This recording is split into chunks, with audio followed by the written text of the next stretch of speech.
ইসলামী শরিয়ায় ক্ষেত পাহারা দেওয়ার জন্য অথবা শিকার করার জন্য কুকুর পালা জায়েজ আছে।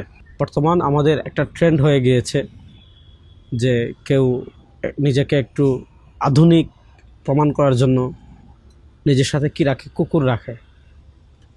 কুকুরের লালা হলো নাপাক।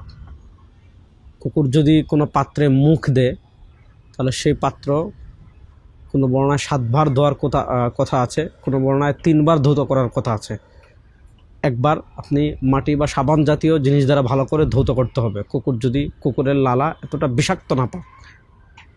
এখন আমরা বিভিন্ন জায়গায় অনেক রাস্তাঘাটে কুকুর দেখি, রাস্তায় চলতে ফিরতে হাঁটতে আমাদের শরীরের সাথে কুকুরের শরীর লেগে যায়। কুকুরের লালা যেহেতু বিষাক্ত নাপাক, তো আমরা অনেকেই মনে করেন কুকুর যদি জামায় লেগে যায় জামা নাপাক হয়ে যাবে। না, কুকুরের শরীর নাপাক নয়। হ্যাঁ, যদি কুকুরের শরীরে অন্য কোনো নাপাক লেগে থাকে সেটা আপনার জামায় লাগে, তাহলে তো জামা ধৌত করতেই হবে।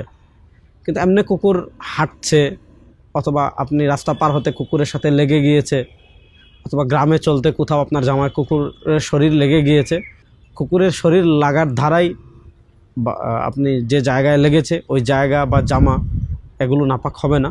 তবে কুকুরের লালা হলো নাপাক। কুকুরের যদি স্পর্শ করে মুখ দিয়ে তাহলে সেটা কমসে কম 3 বার ধৌত করতে হবে। 3 বার ধৌত করা ছাড়া সেটা পাক হবে না।